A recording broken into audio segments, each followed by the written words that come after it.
بسم اللہ الرحمن الرحیم نحمدہ ونصلی علی رسولہ الکریم اما بعد۔ سیرت النبی صلی اللہ علیہ وسلم کی آج ہماری کلاس نمبر 51 ہے، سبق نمبر 51 ہے۔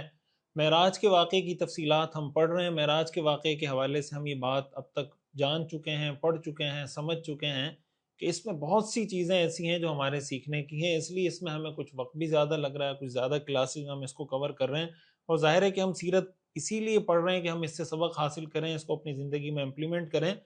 تو آج کا جو ہمارا موضوع ہے وہ بھی معراج سے ہی متعلق ہے، اور ایک بہت ہی اہم ٹاپک ہے، بہت ہی اہم موضوع ہے ہمارے معاشرے کا، اور بہت سی مسکنسیپشن، بہت سے غلط تصورات انشاءاللہ جب آج کا سبق آپ سنیں گے تو آپ کے ختم ہوں گے، اور یقیناً آپ کو لگے گا کہ سیرت کے اندر ہمارے لیے کتنی عظیم رہنمائی ہے جس سے ہم آج تک اپنے آپ کو ہم نے محروم رکھا ہوا تھا۔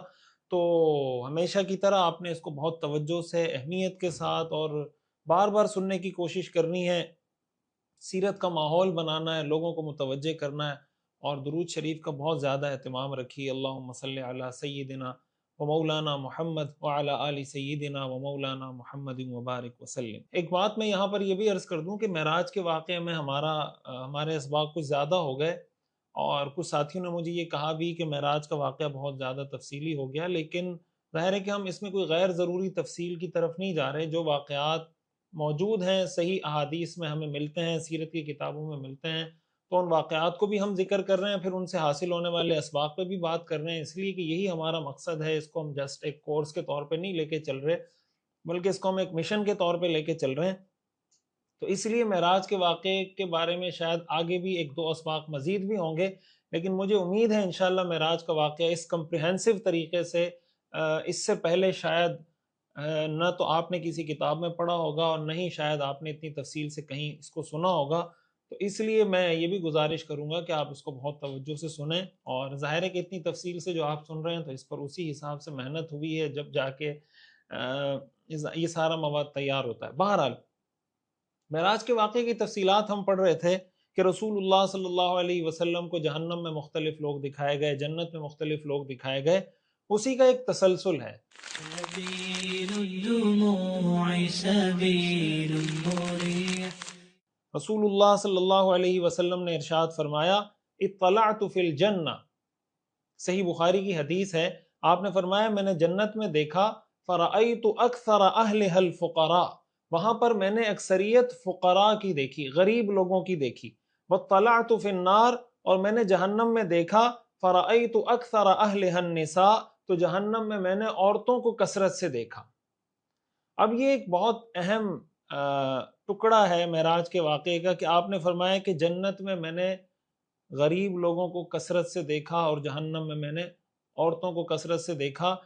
یہ جو عورتوں سے متعلق بات ہے، اس پر ہم پہلے تفصیل سے بات کر چکے ہیں کہ عورتوں کی جہنم میں کثرت کی کیا وجوہات تھی۔ رسول اللہ صلی اللہ علیہ وسلم نے اس کی وجوہات بھی بتائیں، اس کا تدارک کرنے کا طریقہ بھی بتایا کہ آپ اس کو کیسے اوور کم کر سکتے ہیں، کیسے جہنم میں جانے سے بچ سکتے ہیں، کیا کیا کام عورتوں کو کرنے چاہیے، وہ ہم پہلے اس کی تفصیل پڑھ چکے ہیں۔ آج ہم اس پر بات کریں گے کہ حضور علیہ الصلاۃ والسلام کو جو یہ دکھایا گیا کہ جنت میں غریب لوگوں کی تعداد زیادہ تھی، اس میں ہمارے لیے میسج کیا ہے، سبق کیا ہے؟ کیا غریب ہونا شریعت میں کوئی فضیلت کی بات ہے؟ کیا غربت کے کوئی اسلام میں فضائل ہیں؟ اس کو ہم سمجھنے کی کوشش کریں گے۔ سبيل الدموع سبيل مريح دیکھیں، ایک بات اچھے طریقے سے یہ سمجھیں کہ چاہے مال کا نشہ ہو یا منصب کا نشہ ہو، جس کو عام الفاظ میں ہم حب جاہ، حب مال کہتے ہیں، وہ یہی ہوتا ہے کہ کسی کو مال کا نشہ ہو، کسی کو اپنی شہرت کا، عزت کا، اس کی جو حیثیت ہے اس کا نشہ ہو۔ یہ بہت خطرناک چیز ہے شریعت کی نظر میں۔ ظاہر ہے تکبر کی تو اسلام میں کوئی گنجائش نہیں ہے۔ رسول اللہ صلی اللہ علیہ وسلم نے ارشاد فرمایا، لا يدخل الجنت من كان في قلبه مثقال ذرة من الكبر، ایسا آدمی جنت میں داخل نہیں ہوگا جس کے دل میں رائی کے دانے کے برابر تکبر ہوگا۔ رائی کے دانے کے برابر بھی تکبر ہو، ایسا آدمی جنت میں داخل نہیں ہوگا۔ قرآن کریم میں حضرت لقمان علیہ السلام کی جو نصیحتیں ہیں، جو انہوں نے اپنے بیٹے کو نصیحتیں کی تھی، ان میں سے ایک نصیحت یہ کی تھی، وَلَا تُصَعِّرْ خَدَّكَ لِلنَّاسِ وَلَا تَمْشِ فِي الْأَرْضِ مَرَحًا إِنَّ اللَّهَ لَا يُحِبُّ كُلَّ مُخْتَالٍ فَخُورٍ، کہ میرے بیٹے لوگوں کے سامنے غرور سے اپنے گال مت پھیلانا، منہ پھلا کے مت بیٹھنا، ولا تمشی فی الارض مرحا، زمین میں اتراتے ہوئے تکبر کرتے ہوئے مت چلنا، ان اللہ لا یحب کل مختال فخور، بے شک اللہ تعالی اترانے والے کو، شیخی باز لوگوں کو پسند نہیں کرتا، وقصد فی مشیک، اور اپنی چال میں میانہ روی رکھنا، وغضض من صوتک، اپنی آواز کو پست رکھنا، ان انکر الاصوات لصوت الحمیر، بے شک آوازوں میں سب سے بری آواز گدھوں کی آواز ہے۔ یہ حضرت لقمان علیہ السلام نے نصیحت کی تھی کہ بیٹا مال کا نشہ نہ آ جائے، منصب کا نشہ نہ آ جائے، اور قرآن کریم میں اللہ تعالیٰ نے ایک مقام پر ارشاد فرمایا وما اموالکم ولا اولادکم باللتی تقربکم عندنا زلفا، کہ تمہارا مال اور تمہاری اولاد ایسی چیزیں نہیں ہیں جو تمہیں ہمارے قریب کر دیں، الا من آمن وعمل صالحا، ہاں جو ایمان لے آئے، نیک اعمال کرے، فَأُولَئِكَ لَهُمْ جَزَاءُ الضِّعْفِ بِمَا عَمِلُوا وَهُمْ فِي الْغُرُفَاتِ آمِنُونَ، تو اللہ ان کو دوہرا اجر بھی دیں گے اور جنت کے بالا خانوں میں خوشی ہنسی خوشی امن و امان کے ساتھ وہ رہیں گے۔ رسول اللہ صلی اللہ علیہ وسلم نے ارشاد فرمایا ان اللہ لا ينظر الى صورکم واموالکم، اللہ تمہاری شکلوں کو نہیں دیکھتا، تمہارے مال کو نہیں دیکھتا، ولکن ينظر الى قلوبکم واعمالکم، لیکن اللہ تعالیٰ تمہارے دلوں کو دیکھتا ہے، تمہارے اعمال کو دیکھتا ہے۔ سبيل الدموع سبيل مريح۔ ان ساری روایات اور قرآنی آیات سے ہمیں یہ بات معلوم ہوتی ہے، اور جو معراج کے واقعے میں ہم نے پڑھا کہ حضور علیہ الصلاۃ والسلام نے فرمایا کہ جنت میں نے غریب لوگوں کو کثرت سے دیکھا، ان ساری روایات سے یہ بات معلوم ہوتی ہے کہ اگر کسی آدمی کے پاس پیسہ ہو، کسی آدمی کے پاس منصب ہو، اور اس پیسے کی وجہ سے، اس منصب کی وجہ سے وہ سرکشی کرنے لگ جائے، وہ اللہ کے نظام سے بغاوت کرنے لگ جائے، اللہ کے احکام سے بغاوت کرنے لگ جائے، اس پیسے کو اللہ کے ناراضگی کے کاموں میں خرچ کرنا، اڑانا شروع کر دے، اسراف کرنا شروع کر دے، تو یہ مال قیامت کے دن اس کے لیے وبال جان بنے گا۔ لوگ عام طور سے معاشرے میں یہ سمجھتے ہیں کہ جس آدمی کے پاس مال ہے وہ اللہ کا بہت پسندیدہ ہے۔ قرآن کریم کی اس آیت سے معلوم ہو گیا کہ کسی کے پاس مال کا زیادہ ہونا اس بات کی نشانی نہیں ہے کہ یہ اللہ کا بہت پسندیدہ اور اللہ کا بہت مقرب ہے، ورنہ آج اگر آپ پیسہ دیکھیں تو غیر مسلموں کے پاس زیادہ پیسہ ہے، دین کے دشمنوں کے پاس زیادہ پیسہ ہے، تو ان کے پاس زیادہ پیسہ ہونے کا مطلب یہ نہیں کہ اللہ کے مقرب ہیں۔ قرآن کریم کی تعبیر سے ہمیں یہ بات معلوم ہوتی ہے کہ اگر کسی کے پاس پیسہ ہے وہ بھی امتحان میں ہے، کسی سے اللہ نے پیسہ لے لیا ہے نہیں دیا وہ بھی امتحان میں ہے۔ سورۃ الفجر کی آیت ہے فَأَمَّا الْإِنسَانُ إِذَا مَا ابْتَلَاهُ رَبُّهُ فَأَكْرَمَهُ وَنَعَّمَهُ فَيَقُولُ رَبِّي أَكْرَمَنِ وَأَمَّا إِذَا مَا ابْتَلَاهُ فَقَدَرَ عَلَيْهِ رِزْقَهُ فَيَقُولُ رَبِّي أَهَانَنِ، کہ اللہ تعالیٰ جب کسی بندے کو آزماتا ہے، اللہ تعالیٰ نے جو لفظ استعمال کیا وہ آزمائش کا لفظ استعمال کیا، ابتلا کا۔ اما الانسان اذا ما ابتلاه، جب اللہ کسی انسان کو آزماتا ہے، فاکرمه ونعمه، اللہ اس کو عزت دیتا ہے، اللہ اس کو نعمتیں دیتا ہے، وہ کہتا ہے ربی اکرمن، میرے رب نے مجھے عزت عطا کی۔ اما اذا ما ابتلاه، اور اللہ جب کسی کو آزماتا ہے، یہاں بھی اللہ نے آزمانے کا لفظ استعمال کیا، فقدر علیہ رزقہ، اس کا رزق اللہ تنگ کر دیتا ہے، فیقول ربی اہانن، تو کہتا ہے میرے رب نے مجھے ذلیل کر دیا۔ اب یہاں پر اللہ تعالیٰ جس کو پیسہ دے رہے ہیں اس کے لیے بھی ذکر کر رہے ہیں کہ وہ بھی امتحان میں، جس سے پیسہ لے رہے ہیں اس کے لیے بھی ذکر کر رہے ہیں کہ یہ بھی امتحان میں ہے۔ تو معراج کے اس واقعے کا مطلب یہ ہے کہ انسان کے پاس اگر پیسہ ہے تو پیسے کو غلط استعمال نہ کرے، پیسے کو اچھی جگہ استعمال کرے، حلال طریقے سے کمائے، اور حلال جگہوں پر جہاں خرچ کرنے کی جگہ ہے وہاں پہ خرچ کرے۔ اس لیے کہ قیامت کے دن حدیث شریف میں آتا ہے، رسول اللہ صلی اللہ علیہ وسلم نے فرمایا کہ انسان سے جن چیزوں کا سوال ہوگا ان میں سے یہ سوال بھی ہوگا کہ مال کہاں سے کمایا، کہاں پہ خرچ کیا۔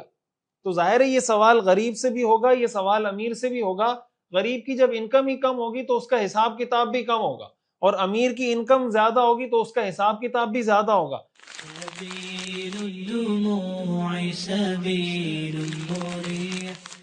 یہی وجہ ہے کہ حدیث شریف میں جو آتا ہے رسول اللہ صلی اللہ علیہ وسلم کا ارشاد ہے کہ آپ نے فرمایا کہ غریب امیر لوگوں سے، میری امت کے جو غریب ہیں، يدخل الفقراء الجنة قبل الاغنیاء ب5 عام، کہ غریب لوگ امیر لوگوں سے 500 سال پہلے جنت میں داخل ہو جائیں گے۔ اس کی وجہ کیا ہے؟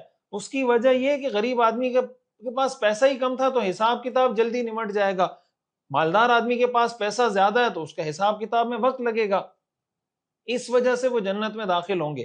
سبيل الدموع سبيل مريح۔ لیکن اسی کے ساتھ ساتھ ایک مسکنسیپشن ہمارے معاشرے میں پائی جاتی ہے اور وہ بہت خطرناک ہے، اس کا سمجھنا بہت ضروری ہے۔ اس طرح کی حدیثوں کی وجہ سے بعض لوگ یہ سمجھتے ہیں کہ اسلام میں غریب ہونا کوئی بہت فضیلت کی بات ہے، غریب ہونا کوئی ثواب کا کام ہے، غریب ہونے سے انسان کے درجات بلند ہوتے ہیں، غریب ہونے سے انسان جنت میں جائے گا۔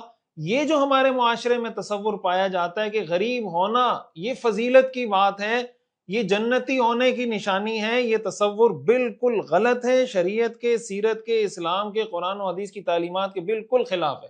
قیامت کے دن اللہ تعالیٰ فیصلہ اس بنیاد پہ نہیں کریں گے کہ غریب جنت میں چلے جائیں، امیر جہنم میں چلے جائیں۔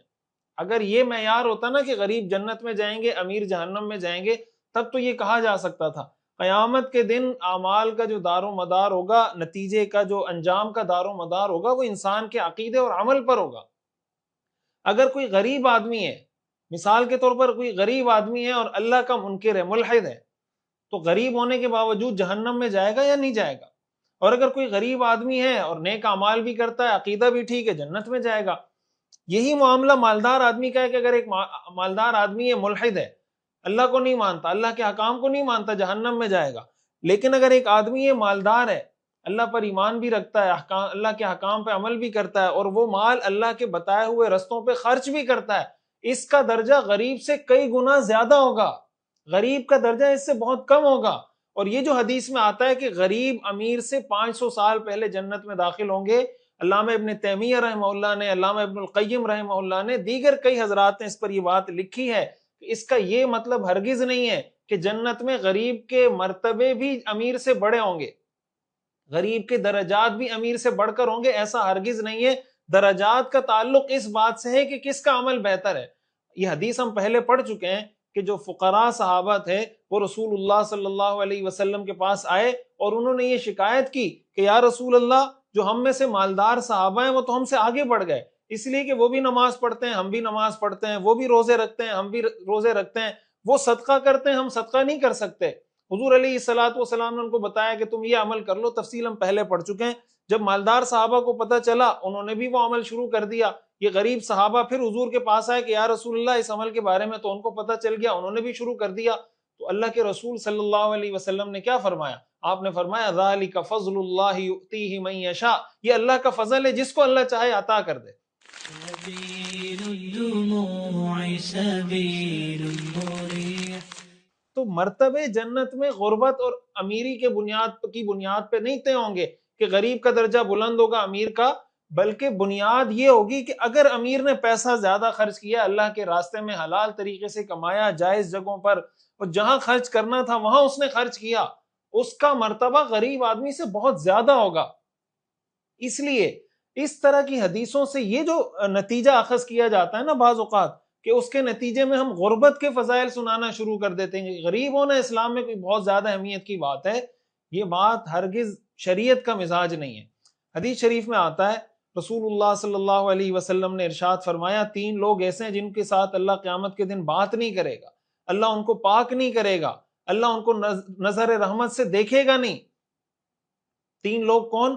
آپ نے فرمایا شیخ زان، بڑھاپے میں زنا کرنے والا، وملک کذاب، جھوٹ بولنے والا بادشاہ، وعائل مستکبر، اور غریب آدمی جو تکبر کرتا ہو، یعنی جو غریب بھی ہے تکبر بھی کر رہا ہے، ایسے آدمی کو اللہ قیامت کے دن رحمت کی نظر اٹھا کے نہیں دیکھے گا کہ بھئی تو غریب ہے، تکبر کس چیز کا کر رہا ہے تو؟ تکبر امیر کرے تب بھی بری چیز ہے، تکبر غریب کرے تب بھی بری چیز ہے، لیکن غریب آدمی کا تکبر بہت بڑا گناہ ہے۔ زنا نوجوان کرے وہ بھی گناہ ہے، زنا بوڑھا آدمی کرے وہ بھی گناہ ہے، لیکن بوڑھا آدمی اگر زنا کرتا ہے، بدکاری کرتا ہے، یہ بہت بڑا گناہ ہے۔ اب یہاں پر عذاب کا اسپیسیفک ذکر غریب آدمی کے لیے ہوا ہے، اس سے معلوم ہوتا ہے کہ تعلق اس چیز سے نہیں ہے کہ غریب ہے امیر ہے، تعلق اس چیز سے کہ عمل کیا کر رہا ہے۔ اس کو آپ ایک مثال سے سمجھیں۔ دیکھیں، مثال کے طور پر اسلام میں صبر کرنے کی بہت فضیلت ہے، قرآن کریم کی بہت سی آیات ہیں، بہت سی احادیث ہیں کہ صبر کرنے کی کیا فضیلت ہے۔ لیکن اگر کوئی اس کا یہ مطلب لینا شروع کر دے کہ بھائی صبر کرنا اتنا اہم کام ہے لہٰذا میں اللہ سے مصیبتیں مانگوں گا، اس لیے کہ مصیبت آئے گی تو صبر کروں گا نا، مصیبت نہیں آئے گی تو صبر کہاں سے کرے گا، اور جب تک میں صبر نہیں کروں گا صبر کا ثواب مجھے نہیں ملے گا، اس لیے وہ اللہ سے ہر طرح کی مصیبتیں مانگنا شروع کر دے کہ میں اس پہ پھر صبر کروں گا، اور یہ کہے کہ صبر کرنے والوں کے تو جنت میں بہت درجات ہوں گے، تو کیا ایسے آدمی کا مصیبت مانگنا یا مصیبت کے فضائل بتانا کہ مصیبت تو اتنی اچھی چیز ہے کہ آدمی مصیبت میں ہو تو جنت میں جائے گا اس لیے کہ وہ صبر کرتا ہے، کیا یہ مطلب سینس کو، کامن سینس کو اپیل کرتی ہے یہ بات، یا شریعت کے مزاج کو اپیل کرتی ہے؟ دوسری مثال کے طور پر شہادت کے اسلام میں فضائل ہیں کہ بھئی شہید کا اتنا بڑا مقام ہے، اتنا بڑا مقام ہے، شہید کو زندہ کہو مردہ مت کہو وغیرہ وغیرہ، شہید کے سارے گناہ معاف ہو جاتے ہیں، لیکن کیا اسلام ہمیں اس بات کا درس دیتا ہے کہ بلا وجہ جا کے کود جاؤ شہید ہو جاؤ؟ ظاہر اس چیز کا درس نہیں دیتا، اسلام ہمیں کہتا ہے وَأَعِدُّوا لَهُم مَّا اسْتَطَعْتُم مِّن قُوَّةٍ، اپنی قوت تیار کر کے رکھو، اپنی جان کی حفاظت کرو، دشمن پہ روب ڈالو، ہاں جنگ میں کودنا پڑ جائے تو اس وجہ سے کہ میں مر جاؤں گا پیچھے نہیں ہٹو، آگے بڑھو، لیکن اس کا یہ مطلب نہیں کہ آدمی بلا وجہ جا کے خود کو پیش کر دے کہ میں شہید ہونا چاہتا ہوں۔ یہی معاملہ غربت کے بارے میں کہ حدیث میں جو آتا ہے کہ غریب لوگوں کو جنت میں دیکھا ہے، اس کا مطلب یہ نہیں کہ وہ اللہ سے غربت مانگنا شروع کر دے یا وہ غربت کے فضائل بیان کرنا شروع کر دے، مطلب یہ کہ اگر کوئی آدمی غریب ہے، سبيل الدموع سبيل مريح. پھر غریب آدمی کی غربت کی بھی دو وجوہات ہوتی ہیں، ایک غریب وہ ہوتا ہے جس کو اللہ نے غریب بنایا ہوتا ہے، یعنی وہ کوشش کر رہا ہے، اسٹرگل کر رہا ہے، کمانے کی کوشش کر رہا ہے، محنت کر رہا ہے، لیکن کوئی چیز اس کے ہاتھ لگ نہیں رہی، تو اللہ کی تقدیر پہ راضی رہے، صبر کرے، تو اللہ تعالیٰ اس کو جنتوں میں انشاءاللہ اس کا نعم البدل عطا فرمائیں گے۔ ایک غریب وہ آدمی ہوتا ہے جو اپنی سستی کی وجہ سے غریب ہوتا ہے، یعنی وہ محنت کر سکتا ہے، اس کے پاس صلاحیت ہے، وہ کوئی اسکل سیکھ سکتا ہے، وہ وقت دے سکتا ہے، اس کے پاس وقت ہے، لیکن اس کے باوجود سست پڑا ہوا ہے کہ نہیں یار میں نے پیسے نہیں کمانے۔ یہ جو غریب ہے، اس طریقے سے جو غریب بن کے رہتا ہے، شریعت کی نظر میں اس طرح سستی کی وجہ سے جو آدمی غریب ہوتا ہے یہ کوئی پسندیدہ چیز نہیں ہے۔ رسول اللہ صلی اللہ علیہ وسلم نے جن چیزوں سے پناہ مانگی ہے ان میں سے ایک چیز سستی ہے، عاجزی ہے۔ اللہم انی اعوذ بک من الہم والحزن، حدیث میں جن چیزوں سے پناہ مانگی گئی ان میں ایک کسل ہے، عجز ہے۔ حدیث میں آتا ہے رسول اللہ صلی اللہ علیہ وسلم نے فرمایا کہ بھائی جو تمہارے بھلائی کی، تمہارے خیر کی چیز ہے، احرص علی ما ینفعک، جس چیز میں تمہارا نفع ہے اس کے حریص بنو، واستعن باللہ، اور اللہ سے مدد طلب کرو، ولا تعجز، اور اپنے آپ کو عاجز مت بناؤ کہ نہیں میں تو نہیں کر سکتا، میں تو پیسے نہیں کما سکتا۔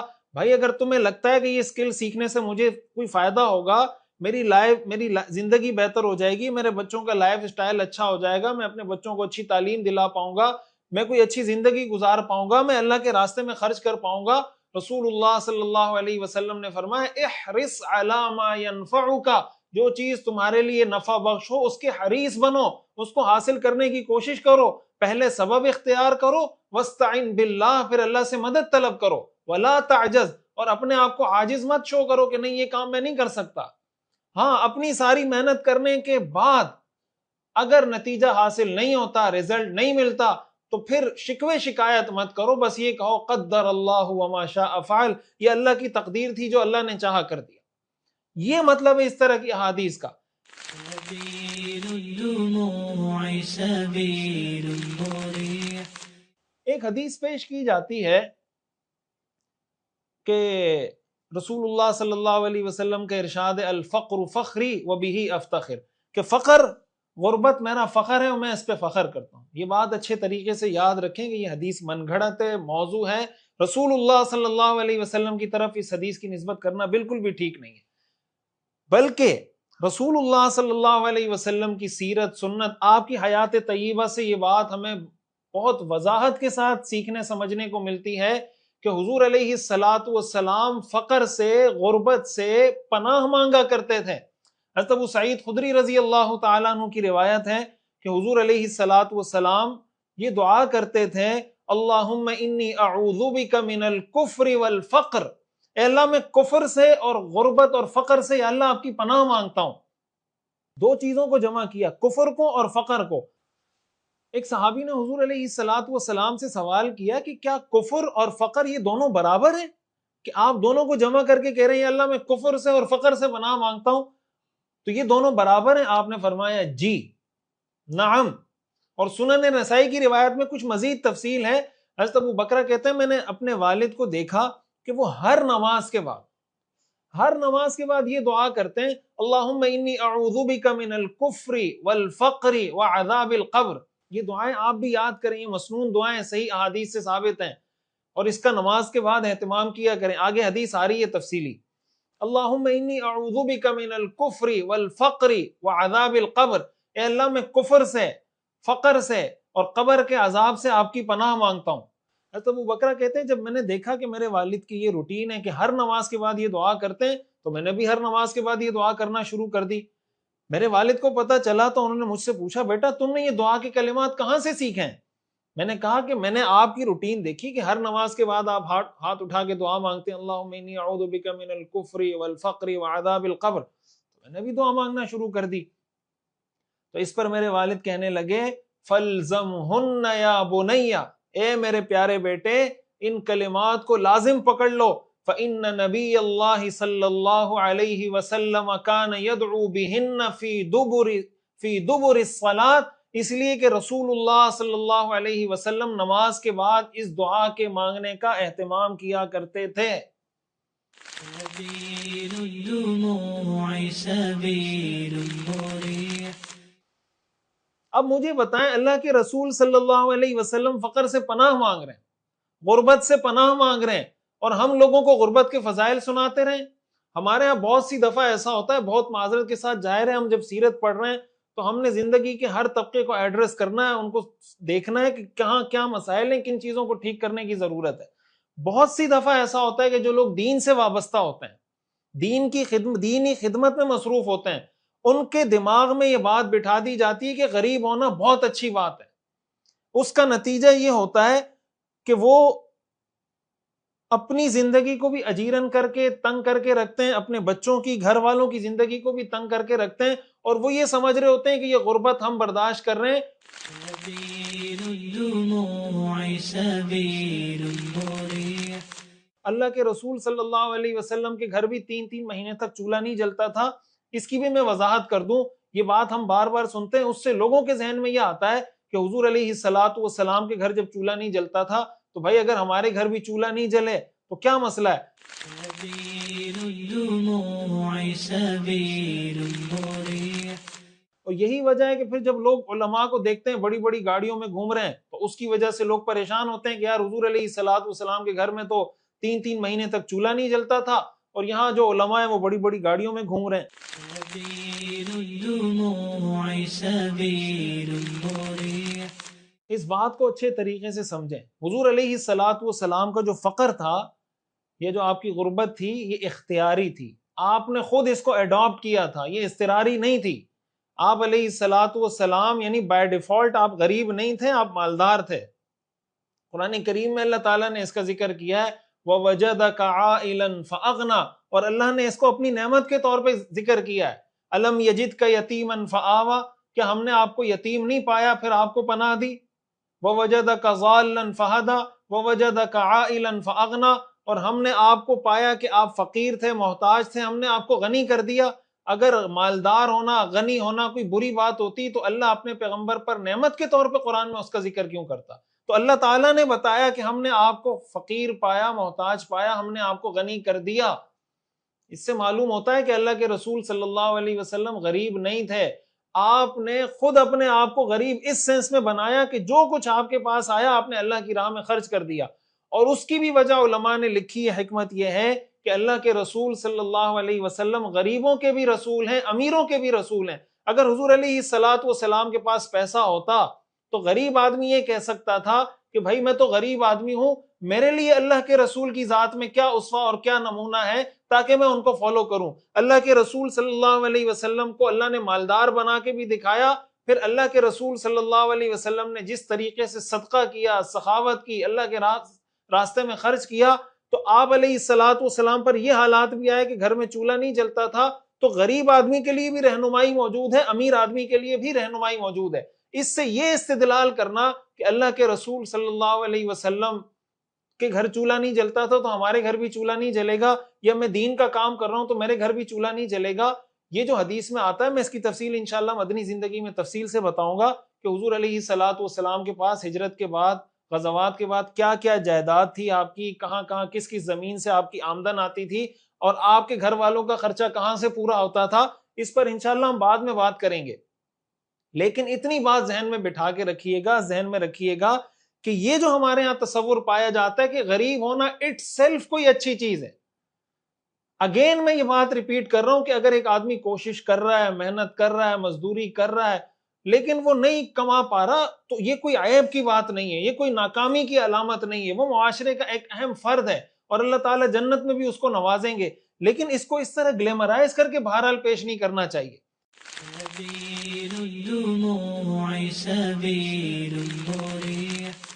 ایک اور حدیث بھی پیش کی جاتی ہے، اس کو بھی سمجھنا بہت ضروری ہے کہ رسول اللہ صلی اللہ علیہ وسلم نے تو یہ دعا مانگی ہے کہ اللہم احینی مسکینا وامیتنی مسکینا واحشرنی فی زمرۃ المساکین، کہ اللہ مجھے زندگی بھی مسکینوں والی دے، موت بھی مسکینوں والی دے، اور قیامت کے دن بھی مجھے مساکین کے ساتھ اٹھائیے.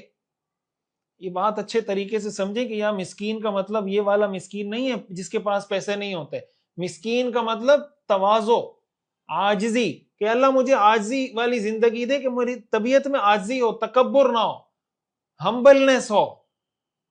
مجھے موت بھی ایسے ہی عطا کیجئے اور مجھے ایسے ہی لوگوں کے ساتھ اٹھائیے جن میں جو ہمبل لوگ ہوں، جو متواضع عاجزی کرنے والے لوگ ہوں. مسکین یہ اردو والا مسکین نہیں ہے، اور علماء نے اس کی وضاحت کی ہے کہ یہاں پہ مسکین سے کیا مراد ہے. اس کا حوالہ ظاہر ہے آپ کے سامنے آ جائے گا یہاں پہ جن جن کتابوں کے حوالے سے میں یہ بات عرض کر رہا ہوں. تو خلاصہ کلام یہ ہے کہ یہ جو ہمارے ہاں بات کی جاتی ہے غربت کے حوالے سے اور امیری کے حوالے سے، جس سے بعض اوقات یہ تاثر ملتا ہے کہ غریب ہونا کوئی فضیلت کی بات ہے. تو ایک تو میں نے آپ کے سامنے یہ بات رکھی کہ اللہ کے رسول صلی اللہ علیہ وسلم نے غربت سے، فقر سے پناہ مانگی. صرف یہ نہیں ہے، اللہ کے رسول صلی اللہ علیہ وسلم نے ہمیں بھی یہ تعلیم دی ہے کہ تم بھی فقر سے، غربت سے پناہ مانگو. حدیث میں آتا ہے رسول اللہ صلی اللہ علیہ وسلم نے ارشاد فرمایا تعوذوا باللہ، مسند احمد کی حدیث ہے، تعوذوا باللہ من الفقر والقلۃ والذلۃ وان تظلم او تظلم. اللہ کی پناہ مانگا کرو فقر و فاقے سے، قلت سے، ذلت سے، ظالم بننے سے، مظلوم بننے سے. اب اس کو آپ یہ لفظ آگے تو میں یہ مثال کے طور پر حدیث میں آتا ہے مظلوم کی بد دعا سے بچو، اس لیے کہ مظلوم کی بد دعا اور عرش کے درمیان کوئی گیپ، کوئی چیز حائل نہیں ہو سکتی. اب اگر اس حدیث سے کوئی یہ مطلب نکال لے کہ یار لوگوں کو کہے مجھ پہ ظلم کرو، مارو مجھے، مارو، تو اب اس کا مطلب اس لیے کہ مظلوم کے تو بڑے فضائل ہیں، اس کی دعائیں قبول ہوتی ہیں، لہٰذا تم سارے مجھے مارو. تو حدیث میں آ رہا ہے مظلوم بننے سے اللہ کی پناہ مانگو، ظالم بننے سے بھی اللہ کی پناہ مانگو. اور صحیح مسلم کی جو روایت ہے، صحیح مسلم کی روایت جب آپ کے سامنے آئے گی، اس سے آپ کو پتہ چلے گا کہ حضور علیہ الصلوۃ والسلام فقر سے اور غربت سے کتنے اہتمام سے پناہ مانگا کرتے تھے، اللہ کو، اللہ کے کتنے ناموں کا واسطہ دے کر پناہ مانگا کرتے تھے. آپ ذرا اس دعا کے الفاظ پہ غور کیجئے گا. حضور علیہ الصلوۃ والسلام کے بارے میں ہم نے پڑھا کہ نماز کے بعد آپ فقر سے پناہ مانگتے تھے. ہمیں باقاعدہ تعلیم دی اپنی امت کو کہ فقر سے پناہ مانگو. رات کو سوتے وقت جب آپ بستر پہ آرام کے لیے تشریف لے جاتے، اس وقت بھی آپ یہ دعا کیا کرتے تھے اللہم رب السماوات و رب الارض، اے آسمانوں کے رب، اے زمینوں کے رب، و رب العرش العظیم، اے عرش عظیم کے رب، ربنا و رب کل شیء، ہمارے رب اور اے ہر چیز کے رب، فالق الحب والنوا، دانے اور گھٹلیوں کو چیرنے والے، ومنزل التوراۃ والانجیل والفرقان، تورات، انجیل اور قرآن کو نازل کرنے والے میرے اللہ، اعوذ بک من کل شر، من شر کل شیء انت آخذ بناصیتہ، اے اللہ میں آپ سے ہر اس چیز کے شر سے پناہ مانگتا ہوں جو آپ کے قبضہ قدرت میں ہے. اللہم انت الاول فلیس قبلک شیء، اے اللہ آپ ہی سب سے پہلے ہیں، آپ سے پہلے کچھ نہیں. وانت الآخر فلیس بعدک شیء، اے اللہ آپ ہی آخر ہیں، آپ کے بعد کچھ نہیں. وانت الظاہر فلیس فوقک شیء، یا اللہ آپ ہی ظاہر ہیں، آپ ہی ظاہر ہیں، آپ سے اوپر کوئی چیز نہیں. وانت الباطن فلیس دونک شیء، اے اللہ آپ ہی باطن ہیں، آپ سے پیچھے کوئی شے نہیں. اقض عنا الدین واغننا من الفقر، اتنے سارے اللہ کے ناموں کا واسطہ دے کر دعا کیا کی جا رہی ہے؟ اقض عنا الدین، اے اللہ ہمارا قرض ادا کر دیجئے، واغننا من الفقر، اور ہمیں غربت اور فقر سے غنا عطا کر دیجئے۔ یہ صحیح حدیث ہے۔ تو حضور علیہ السلام اللہ کو اللہ کے اتنے ناموں کا واسطہ دے کر اور یہ دعا یاد کیجئے، بچوں کو یاد کروائیے، جن لوگوں پہ قرضہ ہے، جن کے مسئلے مسائل معاشی، یہ مصنون دعائیں، اس کا رات کو سوتے وقت اہتمام کیا کریں۔ لوگ کہتے ہیں ہمیں وظیفہ بتا دیں، یہ ساری مصنون دعائیں ہیں، یہ ساری دعائیں اس طرح پڑھا کریں۔ اللہم رب السماوات ورب الارض ورب العرش العظیم ربنا ورب کل شیء فالق الحب والنوى ومنزل التوراة والانجیل والفرقان اعوذ بک من شر کل شیء انت آخذ بناصیته اللہم انت الاول فلیس قبلک شیء وانت الآخر فلیس بعدک شیء وانت الظاہر فلیس فوقک شیء وانت الباطن فلیس دونک شیء اقض عنا الدین واغننا من الفقر۔ اس دعا کا رسول اللہ صلی اللہ علیہ وسلم اہتمام کیا کرتے تھے۔ اس سے ہمیں کیا معلوم ہوتا ہے کہ بھائی غریب ہونے سے، فقیر ہونے سے اللہ کی پناہ مانگنی چاہیے۔ سبيل الدموع سبيل مريح۔ حدیث شریف میں آتا ہے کہ رسول اللہ صلی اللہ علیہ وسلم ایک مرتبہ ایک مجلس میں تشریف فرما تھے۔ اس موضوع پہ میں تفصیلی بات اس لیے کر رہا ہوں کہ اس حوالے سے ہمارے معاشرے میں بہت غلط تصورات پائے جاتے ہیں اور اس کو دین بنا کے پیش کیا جاتا ہے۔ میں سیرت کی روشنی میں، سیرت کے واقعات کی روشنی میں آپ کو بتا رہا ہوں کہ حقیقی دین کیا ہے۔ رسول اللہ صلی اللہ علیہ وسلم تشریف فرما تھے، وہاں سے ایک نوجوان گزرتا ہے، بڑا چست چاق و چوبند قسم کا۔ صحابہ کی نظر پڑتی ہے اور اس کی توانائی اور چستی کو دیکھ کے حیران ہوتے ہیں کہ یار کیسا زبردست گبرو نوجوان ہے۔ صحابہ کرام کہتے ہیں یا رسول اللہ لو کان ھذا فی سبیل اللہ، کاش اس کی یہ جوانی اللہ کے راستے میں خرچ ہوتی، اتنا بھرپور قسم کا نوجوان ہے، کاش یہ اللہ کے راستے میں اپنی جوانی لگاتا۔ اللہ کے رسول صلی اللہ علیہ وسلم کا جواب سنیے، یہ سنت ہے، یہ سیرت ہے، اس کو اپنائیے، اس پیغام کو عام کیجیے۔ آپ نے فرمایا ان کان خرج یسعى علی ولدہ صغارا فہو فی سبیل اللہ، اگر یہ ساری محنت جو تگ و دو کر رہا ہے، اگر یہ اپنے نابالغ بچوں کے لیے کما رہا ہے، یہ ساری محنت اس لیے کر رہا ہے، تو یہ اس کمائی کے دوران بھی اللہ کے راستے میں۔ وَإِن كَانَ خَرَجَ يَسْعَى عَلَىٰ أَبَوَيْنِ شَيْخَيْنِ كَبِيرَيْنِ فَهُوَ فِي سَبِيلِ اللَّهِ، اور اگر یہ اللہ کے راستے میں، اور اگر یہ اس لیے باہر نکلا ہے، یہ جو بھاگ دوڑ تمہیں نظر آ رہی ہے، چل رہا ہے، پھر رہا ہے، ادھر جا رہا ہے، ادھر جا رہا ہے، اس کی ایکٹیویٹیز نظر آ رہی ہیں، یہ اس لیے کر رہا ہے کہ اس کے والدین بوڑھے ہیں، یہ کمائے گا، اپنے والدین کی خدمت کرے گا۔ آپ نے فرمایا یہ تب بھی اللہ کے راستے میں۔ وَإِن كَانَ خَرَجَ يَسْعَى عَلَىٰ نَفْسِهِ يُعِفُّهَا فَهُوَ فِي سَبِيلِ اللَّهِ، اگر یہ اس لیے گھر سے باہر نکلا ہے کہ اپنے نفس کی حفاظت کر سکے، اس لیے کہ اگر میں یہ محنت نہیں کروں گا مجھے لوگوں کے سامنے ہاتھ پھیلانا پڑے گا، مجھے بھیک مانگنی پڑے گی، مجھے سوال کرنا پڑے گا، اس لیے محنت کر رہا ہوں کہ مجھے کسی سے بھیک نہ مانگنی پڑے۔ آپ نے فرمایا فَهُوَ فِي سَبِيلِ اللَّهِ، تب بھی یہ اللہ کے راستے میں۔ ہاں ایک صورت ہے ان کان خرج یسعى رِیاءً وَمُفَاخَرَةً، اگر یہ ریاکاری کے لیے، شو آف کرنے کے لیے، لوگوں پہ فخر اور تانے دینے کے لیے، لوگوں پہ اپنا بڑا پن جتلانے کے لیے سب کچھ کر رہا ہے، فَهُوَ فِي سَبِيلِ الشَّيْطَانِ، تو تب یہ شیطان کے راستے میں۔ اب مجھے بتائیں کہ ایک آدمی بچوں کے لیے کما رہا ہے تو اس کو وہ ثواب مل رہا ہے جو اللہ کے راستے میں لوگوں کو ثواب ملتا ہے، اپنے والدین کے لیے کما رہا ہے اس کو وہ ثواب ملتا ہے جو اللہ کے راستے میں محنت کرنے پہ ثواب ملتا ہے، اپنے آپ کو بھیک سے بچانے کے لیے محنت کر رہا ہے اس کو وہ ثواب ملتا ہے جو اللہ کے راستے میں نکلنے کا ثواب ملتا ہے۔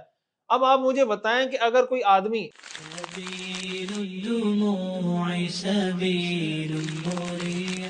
دیکھیں غریب جس طرح ایک شخص ہوتا ہے، ملک بھی غریب ہوتا ہے۔ آج دنیا میں جو ساری جنگ ہے وہ پیسے کی جنگ ہے۔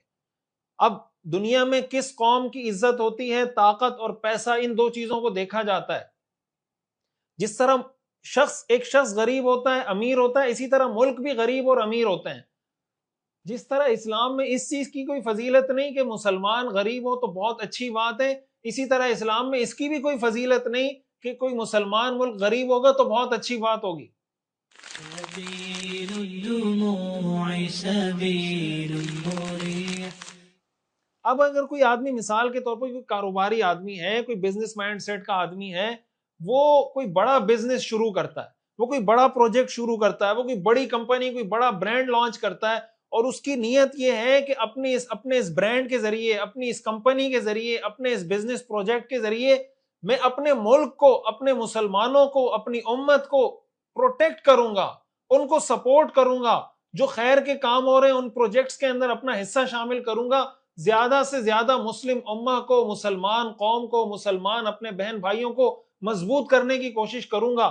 تو اگر ایک آدمی صرف اپنے گھر کے لیے سوچ رہا ہے اور کما رہا ہے، وہ اللہ کے راستے میں، ایک آدمی صرف اپنے والدین کے لیے سوچ رہا ہے، وہ اللہ کے راستے میں، تو اگر کوئی اتنا بڑا برانڈ بنا رہا ہے اور پورے ملک کے لیے سوچ رہا ہے کہ میرے ملک کی معیشت اس سے مستحکم اور مضبوط ہوگی، کیا اس کو اللہ کے راستے میں نکلنے کا ثواب ملے گا یا نہیں ملے گا؟ تو کیا ہمارے معاشرے میں دین کا یہ تصور موجود ہے کہ اگر ایک آدمی کمپنی چلا رہا ہے، کوئی برانڈ چلا رہا ہے اور اس نیت سے چلا رہا ہے، اگین بات وہی ہے، ڈیپینڈ کرتا ہے، ہو سکتا ہے کہ ایک برانڈ بنانے والا جہنم میں جائے، دوسرا برانڈ بنانے والا جنت میں جائے۔ آپ نے فرمایا نا، ان کان خرج یسعى رياء ومفاخرة فهو في سبيل الشیطان، اگر وہ یہ برانڈ اس لیے بنا رہا ہے تاکہ ریاکاری کرے، لوگوں کو بتائے پیسہ ہے میرے پاس، میری گاڑی دیکھو، بنگلہ دیکھو، لائف سٹائل دیکھو، غریبوں غریبوں کر کے لوگوں کو تانے دیتا رہے، آپ نے فرمایا اگر ریاکاری کر رہا ہے، مفاخرت کے لیے کر رہا ہے، آپ نے فرمایا فهو في سبيل الشیطان۔ لیکن اگر یہ سب کچھ وہ اپنے آپ کو، اپنے گھر والوں کو، اپنے بچوں کو مضبوط کرنے کے لیے کر رہا ہے، آپ نے فرمایا وہ اللہ کے راستے میں۔ حضرت سعد بن ابی وقاص رضی اللہ تعالیٰ عنہ کے بارے میں آتا ہے نا کہ انہوں نے جب حضور علیہ الصلوۃ والسلام ان کی عیادت کے لیے گئے تو انہوں نے کہا یا رسول اللہ، میں اپنے سارے مال کو اللہ کے راستے میں صدقہ کرنا چاہتا ہوں۔ آج بہت سے لوگوں کو یہ غلط فہمی بھی ہوتی ہے، اس بات کو بھی سمجھ لے یہیں پر۔ دیکھیں حضرت ابو بکر صدیق رضی اللہ تعالیٰ عنہ کا واقعہ تفصیل میں اس کی وہاں بتاؤں گا، میں یہاں اس کو سکپ کر رہا ہوں، ظاہر ہے ہمارا موضوع تھوڑا ڈائیورٹ ہو جائے گا۔ حضرت سعد بن ابی وقاص رضی اللہ تعالیٰ عنہ نے کہا یا رسول اللہ، میں اپنا سارا مال اللہ کی راہ میں خرچ کرتا ہوں۔ آپ نے فرمایا نہیں، اجازت نہیں ہے۔ انہوں نے فرمایا یا رسول اللہ، میں آدھا مال خرچ کرنا چاہتا ہوں کہ آدھا مال صدقہ کر دوں۔ آپ نے فرمایا نہیں، اجازت نہیں ہے۔ انہوں نے کہا یا رسول اللہ، ایک ثلث، 1/3، ایک تہائی خرچ کرنا چاہتا ہوں۔ آپ نے فرمایا ایک تہائی کرنا چاہتے ہو تو کر لو، والثلث کثیر، یہ بھی زیادہ ہے۔ اور پھر آگے آپ نے فرمایا لَأَن تَدَعَ وَرَثَتَكَ أَغْنِيَاءَ خَيْرٌ مِّنْ أَن تَدَعَهُمْ عَالَةً يَتَكَفَّفُونَ النَّاسَ، تم اپنے وارثوں کو اپنے پیچھے اس حال میں چھوڑ کر جاؤ کہ ان کے پاس پیسہ ہو، دولت ہو، یہ بہتر ہے اس بات سے کہ تم ان کو اس حال میں دنیا میں چھوڑ کر جاؤ کہ وہ لوگوں سے تمہارے مرنے کے بعد مانگتے پھریں، بھیک مانگنے لگیں۔ اللہ کے رسول صلی اللہ علیہ وسلم فرما رہے ہیں لَأَن تَدَعَ وَرَثَتَكَ أَغْنِيَاءَ خَيْرٌ مِّنْ أَن تَدَعَهُمْ عَالَةً يَتَكَفَّفُونَ النَّاسَ۔ یہ کب ہوگا؟ جب دنیا میں آپ غریب بن کے رہیں گے، یا یہ اس وقت ہوگا جب آپ کے پاس پیسہ ہوگا؟ سبيل الدموع سبيل مريح۔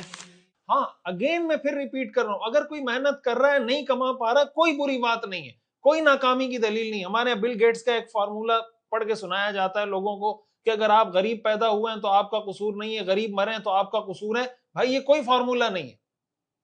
ہو سکتا ہے کہ آدمی پیدا بھی غریب ہوا ہو اور مرے بھی غریب، اور اس میں اس کا کوئی قصور نہ ہو کہ اس نے کوشش کی، محنت کی، وہ نہیں کما سکا، اس کو ہم ناکام نہیں کہیں گے، اس کو ہم کامیاب کہیں گے، یہ ناکامی کی علامت نہیں ہے۔ اور ہو سکتا ہے کہ آدمی غریب پیدا ہو، غریب مرے، اور اس میں ہم قصوروار ٹھہرائیں اس کو کہ یار یہ کما سکتا تھا، نہیں کمایا، اس لیے کہ انسان کی محنت سے یا اس کی ڈگری سے اس کو سب کچھ حاصل نہیں ہوتا، اللہ کی تقدیر کے فیصلے ہیں۔ اللہ تعالیٰ اللہ یبسط الرزق لمن یشاء ویقدر، اللہ جس کے لیے چاہتا ہے رزق کو کشادہ کرتا ہے، جس کے لیے چاہتا ہے اللہ رزق کو کھینچ لیتا ہے۔ تو یہ کوئی اس طرح کا فارمولا نہیں ہے۔ تو اگر ایک آدمی یہ ساری کوشش کر رہا ہے، محنت کر رہا ہے، تو اس کو یہ فضیلتیں نہیں سنانی چاہیے کہ بھائی آپ کو غریب ہونا چاہیے اور غریب آدمی جنت میں پہلے جائے گا، اور غریب آدمی جنت میں 500 سال پہلے چلے گئے اور غریب جنت میں زیادہ تھے۔ ہاں، مالداروں کو حدیث میں اصل میسج یہ ہے کہ پیسے کی وجہ سے تم میں سرکشی نہیں آنی چاہیے، غریب میں سرکشی کم آتی ہے، مالدار میں سرکشی زیادہ آتی ہے۔ یہ وجہ ہے کہ غریب جنت میں زیادہ تھے، مالدار کم تھے۔ لیکن اگر مالدار آدمی ہو اور ساتھ وہ نیک اعمال کرنے والا ہو، اللہ کے راستے میں خرچ کرنے والا ہو، اس کا مرتبہ اس غریب سے بہت بلند ہو جائے گا، اس لیے کہ اس نے بہت سے نیکی کے وہ کام کیے ہوں گے جو غریب کبھی نہیں کر سکتا۔ سبيل الدموع سبيل مريح۔ یہ بات ہمیں مزید وضاحت سے اس وقت سمجھ میں آ جاتی ہے کہ جب ہم ان احادیث کا مطالعہ کرتے ہیں جن میں اللہ کے رسول صلی اللہ علیہ وسلم نے مالداری کے شر سے پناہ مانگی۔ مالداری کا شر کیا ہے؟ مالداری کا شر یہ ہے کہ اس کی وجہ سے انسان میں تکبر آ جائے، جو بات میں نے سبق کے شروع میں عرض کی کہ حضرت لقمان علیہ السلام نے اپنے بیٹے کو نصیحت کی تھی کہ بیٹا تکبر مت کرنا، اترانا مت، اور اپنے گالوں کو لوگوں کے سامنے مت پھلانا۔ یہ نشہ اگر آ جائے، یہ مالداری کا شر ہے۔ اس شر سے اللہ کے رسول صلی اللہ علیہ وسلم نے پناہ مانگی ہے۔ رسول اللہ صلی اللہ علیہ وسلم جن چیزوں سے پناہ مانگا کرتے تھے، یہ دعا بھی یاد کر لیں، بہت اہم دعا ہے، بہت زیادہ اہم۔ حضرت عائشہ رضی اللہ تعالی عنہ فرماتی ہیں کہ رسول اللہ صلی اللہ علیہ وسلم یہ دعا مانگا کرتے تھے، اللہم انی اعوذ بک من الکسل، یا اللہ میں سستی سے آپ کی پناہ مانگتا ہوں۔ تو جو آدمی سستی کی وجہ سے غریب ہوتا ہے، وہ اصل میں اس برائی میں مبتلا ہوتا ہے جس برائی سے اللہ کے رسول نے پناہ مانگی ہے۔ اللہم انی اعوذ بک من الکسل۔ اگر یہ غربت ایسی فضیلت کی چیز ہے تو پھر جتنے باہر ہمارے یہاں گٹر کے ڈھکن پہ بیٹھے ہوئے لوگ ہیں، جو بیکار بے روزگار قسم کے لوگ ہیں، ان کو کوئی صدارتی تمغہ دینا چاہیے کہ یہ جنت میں پہلے جائیں گے۔ جو گٹر کے ڈھکن پہ بیٹھا ہوا ہے اس کو صدارتی تمغہ دو۔ یہ کوئی فضیلت کی چیز نہیں ہے، یہ سستی ہے، یہ بے حسی ہے۔ اللہ کے رسول نے اس سے پناہ مانگی ہے، اللہم انی اعوذ بک من الکسل، اے اللہ میں سستی سے آپ کی پناہ مانگتا ہوں، والحرم، بہت زیادہ بڑھاپے سے یا اللہ میں آپ کی پناہ مانگتا ہوں، والمأسم، یا اللہ گناہ سے آپ کی پناہ مانگتا ہوں، والمغرم، یا اللہ قرض سے آپ کی پناہ مانگتا ہوں، ومن فتنۃ القبر، یا اللہ قبر کی آزمائش سے آپ کی پناہ مانگتا ہوں، وعذاب القبر، قبر کے عذاب سے آپ کی پناہ مانگتا ہوں، ومن فتنۃ النار، جہنم کی آزمائش سے، وعذاب النار، جہنم کے عذاب سے، ومن شر فتنۃ الغنا، اور مالداری کی آزمائش کے شر سے، وَأَعُوذُ بِكَ مِن فِتْنَةِ الْفَقْرِ، اور غربت کے فتنے کے فقر سے۔ بعض اوقات غربت انسان کو کفر تک لے جاتی ہے۔ جب انسان غریب بھی ہو، پھر اللہ کا نافرمان بھی ہو، وہ ناشکری کی وہ باتیں کرتا ہے جس کا مالدار آدمی سوچ بھی نہیں سکتا۔ وَأَعُوذُ بِكَ مِن فِتْنَةِ الْمَسِيحِ الدَّجَّالِ، اور اللہ میں دجال سے آپ کی پناہ مانگتا ہوں۔ اللہم اغسل عنی خطایایا بماء الثلج والبرد، اے اللہ میرے گناہوں کو برف اور اولے کے پانی سے دھو دے۔ وَنَقِّ قَلْبِي مِنَ الْخَطَايَا، اللہ میرے دل کو صاف کر دے، ایسا صاف کر دے، کما نقیت الثوب الابیض من الدنس، جس طرح آپ نے سفید کپڑے کو میل کچیل سے صاف کر دیا ہے۔ وباعد بینی وبین خطایایا کما باعدت بین المشرق والمغرب، اور میرے گناہوں میں اتنی دوری کر دے جتنی دوری مشرق و مغرب میں۔ رسول اللہ صلی اللہ علیہ وسلم مالداری کے شر سے بھی پناہ مانگ رہے ہیں، غریبی کے شر سے بھی پناہ مانگ رہے ہیں۔ اس کا مطلب مالداری بھی اٹ سیلف نہ اچھی ہے نہ بری ہے، غریبی بھی اٹ سیلف نہ اچھی ہے نہ بری ہے۔ یہ ڈیپینڈ کرتا ہے کہ مالدار آدمی کا عمل کیا ہے، غریب آدمی کا عمل کیا ہے۔ یہ دعا یاد کر لیں، اللہم انی اعوذ بک من الکسل والحرم والمأثم والمغرم ومن فتنة القبر وعذاب القبر ومن فتنة النار وعذاب النار ومن شر فتنة الغنا واعوذ بک من فتنة الفقر اعوذ بک من فتنة المسیح الدجال۔ یہ 11 چیزیں جن سے اللہ کے رسول نے پناہ مانگی ہے۔ اور پھر یہ دعا، اللہم اغسل عنی خطایایا بماء الثلج والبرد ونق قلبی من الخطایا کما نقیت الثوب الابیض من الدنس وباعد بینی وبین خطایایا کما باعدت بین المشرق والمغرب۔ اللہم آمین۔ اللہ کے رسول صلی اللہ علیہ وسلم کی دعائیں ہیں، اللہ یہ ساری دعائیں ہمارے حق میں بھی قبول فرمائے۔ سبيل الدموع سبيل مريح۔ یہاں پہ میں یہ بات بھی عرض کروں کہ اصل میں یہ مسئلہ پیدا کہاں سے ہوا۔ دیکھیں، ایک ہے، اس کو اگر میں آسان الفاظ میں سمرائز کروں، ایک ہے مال، ایک ہے حب مال، ایک ہے جاہ، ایک ہے حب جاہ۔ یہ دو الگ الگ چیزیں ہیں۔ شریعت کی نظر میں جو بری چیز ہے وہ مال اور جاہ بری چیز نہیں ہے، حب مال اور حب جاہ بری چیز ہے۔ جاہ کا مطلب آپ سمجھیں دنیا میں جو انسان کو عزت ملتی ہے، منصب ملتا ہے، شہرت ملتی ہے، جو بھی انسان کو ایک حیثیت ملتی ہے اس کو جاہ کہا جاتا ہے، اور مال پیسے کو کہا جاتا ہے۔ مال اور پیسہ اٹ سیلف کوئی بری چیز نہیں ہے۔ حضور علیہ الصلوۃ والسلام جب کسی شہر میں جاتے تھے، جو شہر میں داخل ہونے کی دعا ہے وہ کیا ہے؟ آپ جب کسی نئے شہر میں جائیں تو آپ علیہ الصلوۃ والسلام کیا دعا مانگا کرتے تھے؟ حضور علیہ الصلوۃ والسلام جب کسی بستی میں جاتا ہے، حدیث میں آتا ہے، حضرت عبداللہ ابن عمر فرماتے ہیں کہ ہم رسول اللہ صلی اللہ علیہ وسلم کے ساتھ سفر میں ہوتے تھے، آپ جب کسی بستی کو دیکھتے، جس بستی میں آپ نے جانا ہوتا، تو داخل ہونے سے پہلے آپ یہ دعا کرتے تھے اللہم بارک لنا فیہا، 3 دفعہ آپ کہتے تھے اللہم بارک لنا فیہا، اللہم بارک لنا فیہا، اللہم بارک لنا فیہا، اے اللہ اس شہر اس بستی میں ہمیں برکت عطا کر۔ پھر آگے فرماتے تھے اللہم ارزقنا جناہا وحببنا الی اہلہا، اے اللہ اس شہر کے لوگوں کے دلوں میں ہماری محبت ڈال دیجئے، وحبب صالحی اہلہا الینا، اور اس شہر کے اس بستی کے اچھے لوگوں کی محبت ہمارے دلوں میں ڈال دیجئے۔ اب یہ دعا کیا ہے؟ یہ دعا یہی ہے کہ لوگوں کے دلوں میں محبت ہوگی تو آپ کی بات سنیں گے۔ آپ اگر میری بات سن رہے ہیں، آپ کے دلوں میں کوئی عزت احترام ہوگا تو میری بات سنیں گے، اگر میری عزت احترام آپ کی نظر میں نہیں ہوگا تو میری بات آپ کیوں سنیں گے؟ یہ ہے جاہ۔ تو جاہ بری چیز نہیں ہے، مال بری چیز نہیں ہے، حب مال اور حب جاہ بری چیز ہے کہ اس پیسے کی وجہ سے یا اس منصب اور لوگوں کی اس عزت اور احترام اور رسپیکٹ کی وجہ سے انسان میں سرکشی آنے لگ جائے۔ ہمارے ہاں ہوا یہ ہے کہ حب مال حب جاہ کی اتنی برائی بیان کی گئی، اتنی برائی بیان کی گئی، اتنی برائی بیان کی گئی کہ وہ کنورٹ ہو گئی مال اور جاہ کی برائی کی طرف، کہ مال ہی بری چیز ہے، جاہ ہی بری چیز ہے۔ بھائی نہ مال کے بغیر دنیا کا نظام چل سکتا ہے، نہ جاہ کے بغیر دنیا کا نظام چل سکتا ہے۔ ہاں جب یہ چیز محبت میں کنورٹ ہوتی ہے کہ اس کی وجہ سے انسان اللہ کی نافرمانی کرنے لگ جائے، تب یہ چیز بری ہوتی ہے۔ سبيل الدموع سبيل مريح۔ اور اگین سیرت کے بارے میں میں یہ بات ہمیشہ سے پہلے درس میں ہم نے یہ بات پڑھی تھی کہ سیرت ہم کیوں پڑھتے ہیں۔ سیرت ہم اس لیے پڑھتے ہیں، بہت ساری وجوہات تھی۔ ایک وجہ میں نے پہلے سبق نمبر 1 میں آپ حضرات کو بتائی تھی کہ سیرت پڑھنے کی ایک وجہ یہ ہے کہ ہمارے پاس ایک سٹینڈرڈ آ جائے۔ اب ہوتا کیا ہے دیکھیں آپ، یعنی سیرت نہ ہونے کی وجہ سے ہوتا کیا ہے، آپ تھوڑا سا اس چیز کو ریئلائز کریں۔ معاشرے کا ایک رویہ آپ کے سامنے رکھ رہا ہوں۔ دیکھیں ایک وہ عالم، آپ اس عالم کو دیکھیں کہ جس کا بیک گراؤنڈ غریب فیملی کا ہو، ٹھیک ہے، ایک ایسے عالم کو دیکھیں جو غریب بیک گراؤنڈ سے تعلق رکھتا ہو۔ اس عالم کے پاس جب آپ بیٹھیں گے نا، وہ آپ کو غربت کے فضائل بیان کرنا شروع کرے گا۔ اب وہ مالداروں کے ساتھ بیٹھے، غریبوں کے ساتھ بیٹھے، جس کے ساتھ بیٹھے، غربت کے فضائل بیان کرے گا کہ غریب ہونا بہت فضیلت کی چیز ہے۔ یہ ساری حدیثیں آپ کو سنائے گا کہ غریب جنت میں 500 سال پہلے جائیں گے، جنت میں غریب زیادہ تھے، وغیرہ وغیرہ وغیرہ۔ اور جس آدمی کا بیک گراؤنڈ، کوئی مثال کے طور پر مفتی ہے، عالم دین ہے، لیکن اس کا بیک گراؤنڈ ایسا ہے کہ جو مالی اعتبار سے، معاشی اعتبار سے سٹرونگ ہے، وہ آپ کو ساری زندگی تجارت کے فضائل سناتا رہے گا کہ تجارت کرو، یہ کرو، وہ کرو، یہ نہیں کرو گے تو یہ ہو جاؤ گے، وہ ہو جاؤ گے، اور وہ غربت کی اتنی برائی بیان کرنا شروع کرے گا جتنی غربت کی برائی اسلام میں کم از کم نہیں ہے۔ اب یہ کیا ہو رہا ہے؟ غریب آدمی غربت کے فضائل بیان کر رہا ہے، امیر آدمی امیر ہونے کے فضائل بیان کر رہا ہے، یہ بھی دین کا ٹائٹل لگا رہا ہے، یہ بھی دین کا ٹائٹل لگا رہا ہے۔ ایک ایسے مفتی کو آپ لیں جو کسی ایجوکیٹڈ فیملی سے تعلق رکھتا ہو، وہ آپ کو ایجوکیشن کی فضیلتیں سنائے گا۔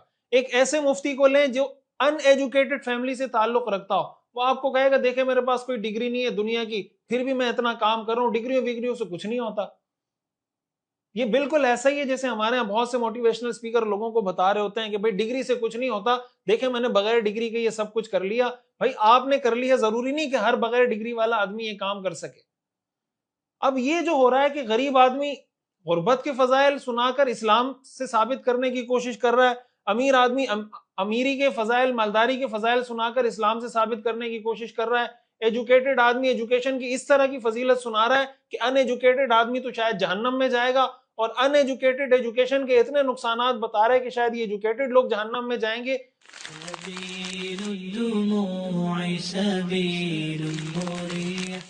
جب آپ سیرت کو پڑھیں گے تو سیرت پڑھنے سے آپ کو پتہ لگے گا کہ غریب آدمی بھی جنت میں جا سکتا ہے، امیر آدمی بھی جنت میں جا سکتا ہے، ایجوکیٹڈ آدمی بھی جا سکتا ہے، ان ایجوکیٹڈ آدمی بھی جا سکتا ہے، کہاں کس چیز کی ضرورت ہے، کیا کام ہونا چاہیے، کیا کام نہیں ہونا چاہیے۔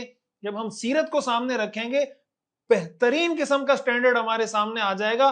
پھر اس طرح کے الٹے سیدھے فضائل ہم لوگوں کو نہیں سنائیں گے۔ یہ الٹے سیدھے فضائل سنانے کی وجہ سے معاشرے میں عدم توازن آتا ہے۔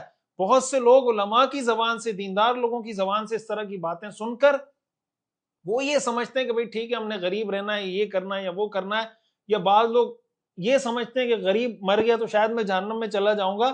یہ جو تصورات ہمارے ہاں پیدا کیے جا رہے ہوتے ہیں، بنیادی طور پر ان سب کے پیچھے یہ بات ہوتی ہے کہ ہم سیرت کو، قرآن حدیث کو اس کے پورے پرسپیکٹو میں اور پورے پیراڈائم کے اندر سمجھنے کی کوشش نہیں کر رہے ہوتے. تو آج کا جو سبق تھا، میں اگر اس کا خلاصہ بتاؤں کہ رسول اللہ صلی اللہ علیہ وسلم نے فرمایا کہ میں نے جنت میں دیکھا تو اس میں بڑی تعداد غریب لوگوں کی تھی. اس کی وجہ یہ ہے کہ غریب لوگوں کا ایک تو حساب کتاب ہلکا ہوگا، دوسری وجہ یہ ہے کہ مالداری انسان میں سرکشی زیادہ پیدا کرتی ہے، غربت سرکشی کم پیدا کرتی ہے. لیکن اس کا یہ مطلب نہیں کہ مالدار آدمی اس وجہ سے جہنم میں جائے گا کہ وہ مالدار ہے، یا غریب آدمی اس وجہ سے جنت میں جائے گا کہ وہ غریب ہے. یہ بات یہ وہ جو ایک شعر ہے نا کہ عمل سے زندگی بنتی ہے جنت بھی جہنم بھی، یہ خاکی اپنی فطرت میں نہ نوری ہے نہ ناری ہے. تو ہمارے ہاں ہمیں کوشش یہ کرنی چاہیے، یعنی شریعت میں پسندیدہ بات یہ ہے کہ انسان ہمت کرنے والا ہو، کمانے والا ہو. جو کمانے والا ہوتا ہے وہ اللہ کا محبوب ہوتا ہے، اللہ اس سے محبت کرتے ہیں.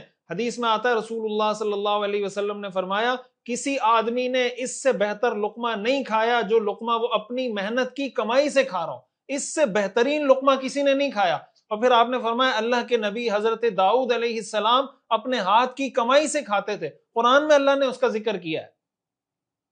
تو ہمیں انفرادی سطح پر بھی یہ کوشش کرنی چاہیے کہ اپنے آپ کو معاشی طور پہ مستحکم کریں، ملکی سطح پر بھی اور امت کی سطح پر بھی ہمیں یہ کوشش کرنی چاہیے کہ اپنے آپ کو معاشی طور پہ مستحکم کریں، اور اس کو ہم دنیا داری نہ سمجھیں. اللہ کے رسول صلی اللہ علیہ وسلم نے فرمایا فَهُوَ فِي سَبِيلِ اللَّهِ، وہ اللہ کے راستے میں ہے، لہٰذا اس کو دنیا داری نہ سمجھیں، یہ بھی دین ہے. اللہ تعالی ہمیں سمجھنے کی اور عمل کرنے کی توفیق عطا فرمائے. سبق سے متعلق کچھ سوالات ہیں جو میں آپ حضرات کے سامنے رکھوں گا. آپ حضرات نے سبق سنا ہے تو ان سبق کی روشنی میں آپ نے ان سوالوں کے جوابات دینے ہیں. پہلا سوال ہے حضور علیہ الصلاۃ والسلام نے معراج کی رات جنت میں کن لوگوں کو زیادہ دیکھا؟ غریبوں کو، امیروں کو، دونوں کو؟ کیا جنت میں غریبوں کے درجات مالداروں سے بڑے ہوئے ہوں گے؟ جی ہاں، جی نہیں. اس کا تعلق غربت اور مالداری سے نہیں، عمل سے ہے. کیا جنت کے فیصلے غربت اور مالداری کی بنیاد پر ہوں گے؟ جی ہاں، جی نہیں. اپنی سستی کی وجہ سے غریب رہنا اچھی بات ہے یا بری؟ اچھی بات ہے، بری بات ہے. کیا مالدار ہونا اللہ کے پسندیدہ بندہ ہونے کی نشانی ہے؟ جی ہاں، جی نہیں. کیا غریب ہونا اللہ کا پسندیدہ بندہ ہونے کی نشانی ہے؟ جی ہاں، جی نہیں.